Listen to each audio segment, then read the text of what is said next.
Bwana, mambo vipi? Habari za saizi bwana, ni muda mwingine tena huwa hapa tunakutana nini bwana. Leo tunajifunza kuhusu paperless office na virtual office bwana. Watu wengi sana wamekuwa wakishinda kutofautisha kati ya virtual office na paperless office, lakini leo tunaenda kuzungumzia utofauti uliopo kati ya virtual office na paperless office na advantages zake kwa ujumla.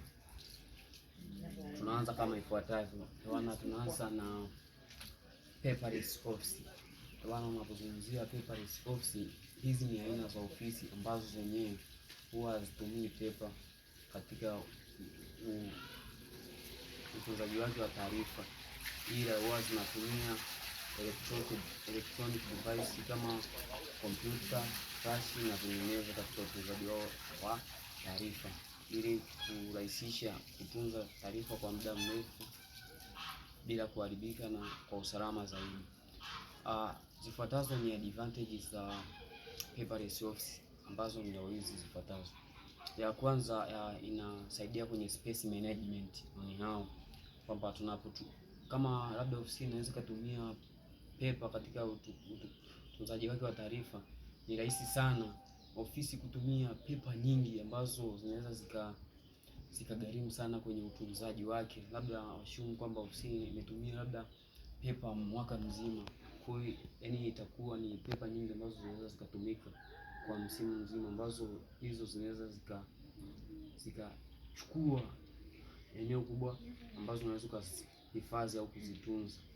Pia advantage yake nyingine kwamba ina reduce cost on hao.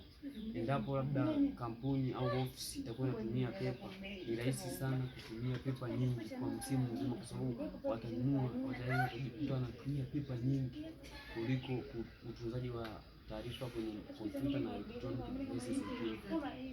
Kwa sababu nyingine ni kwamba hizo paper ni rahisi sana pia kupotea, na ni rahisi sana hata kuchafuka, ambazo zinaweza kusababisha taarifa zisiwe safe, changamoto. Pia advantage nyingine ya paperless office kwamba inasaidia kwenye reduce pollution. Kwa sababu gani? Ukitumia paper ni rahisi sana uchafuzi wa mazingira kuongezeka, kwa sababu mtajikuta mnatumia paper nyingi sana ambazo hizo zinaweza zikasababisha uchafuzi wa mazingira. Lakini ukiwa unatunza taarifa kwenye electronic device, sio rahisi sana kuchafua mazingira. Haya, hiyo imeisha. Tunaanza virtual office.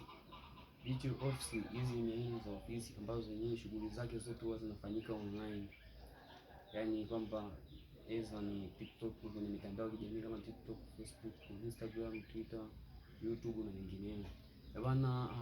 Virtual office hii bwana ina advantages zifuatazo kwamba virtual office bwana inaweza ikatusaidia kupunguza magonjwa ya kuambukizwa. Mfano labda kipindi kile cha corona, ulikuwa ni ugonjwa wa kuambukiza. Mfano pale ilisaidia sana labda kama ofisi zinaendelea kufanya shughuli kureduce maambukizi, kwa sababu mtu anaweza akafanya kazi akiwa hata nyumbani kwake au akiwa hata nje ya ofisi, akiwa hata mbali na maeneo husika. Pia advantage nyingine, virtual office pia inatusaidia kupunguza cost. Inasaidia kureduce cost ni hao, kwa sababu kampuni inaweza ikajikuta haitumii gharama kubwa sana, kwa sababu taarifa zake itakuwa inazitunza kutumia electronic device kama kompyuta, flash disk na electronic device zingine. Wakati ingekuwa inatumia labda paper, ingetumia paper nyingi sana katika utunzaji wake na ufanyaji wake wa kazi kwa kila siku. Pia advantage ya mwisho ni kwamba inatusaidia kureduce environmental, inasaidia kwenye kutunza mazingira on hao.